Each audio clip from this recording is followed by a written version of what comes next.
Hi, Rose of Aquariumex here, and today I'm going to give you an update on my Blue Death-Feigning Beetle breeding project. Before I go any further, I should mention that this is several phases into the breeding project, so you should check out the rest of the playlist on my Blue Death-Feigning Beetle breeding project, so you're kind of up to speed on what has happened up to this point. But now, let's take a look at these larvae. Here are the deli cups that I'm keeping them in.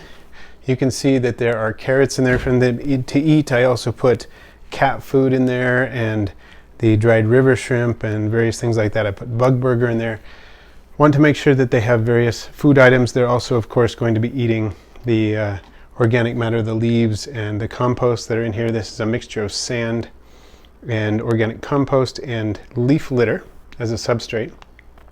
It's kind of shallow right now, and I'm actually not satisfied with the shallowness, partly because the humidity dissipates too quickly. They do need a somewhat moist substrate to thrive. It can't be extremely dry like it can for the adult beetles.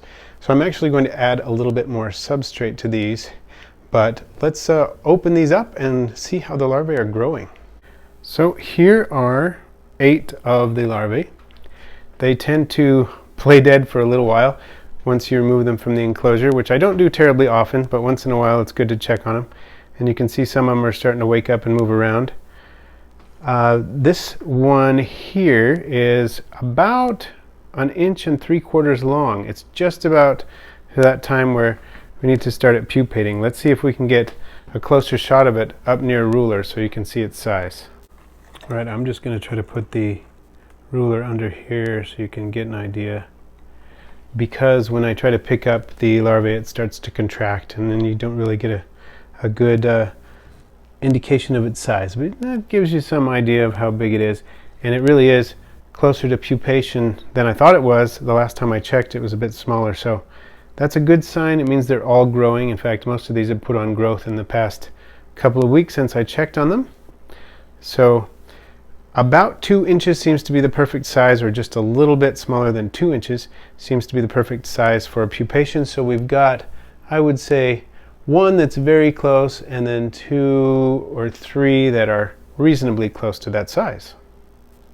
So let's take a look at this larva under a macro lens.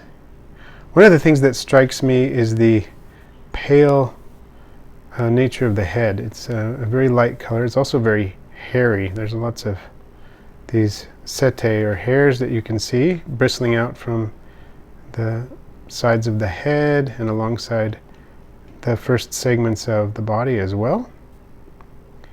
And then another thing to look at, to pay attention to, is this very blunt and rounded terminal segment.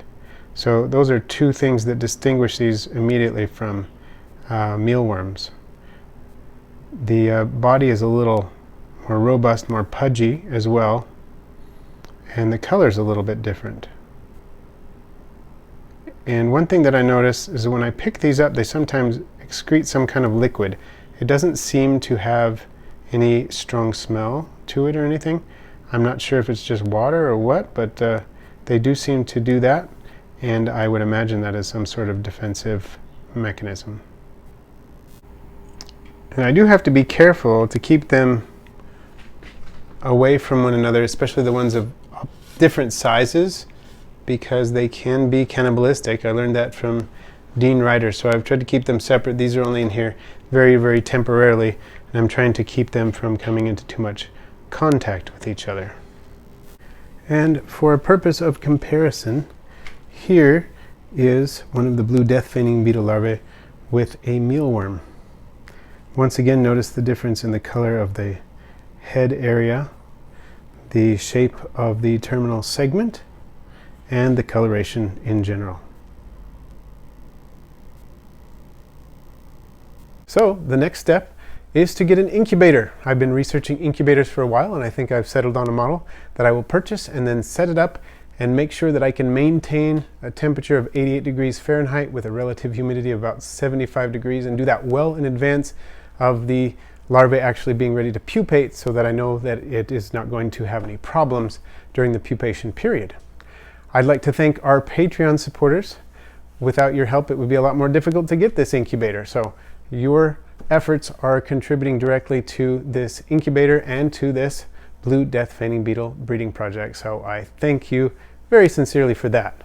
So now that I have enriched their substrate with some leaf litter, some decomposed wood, and some organic compost, I'm going to return them to the rearing deli cups.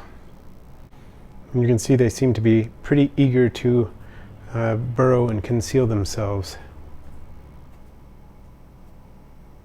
Thanks for watching, everyone. I post videos every Wednesday and Friday, all on aquarium and vivarium pets. Please feel free to share, rate, comment, and if you haven't already, subscribe. And then click the bell icon so you don't miss my next video.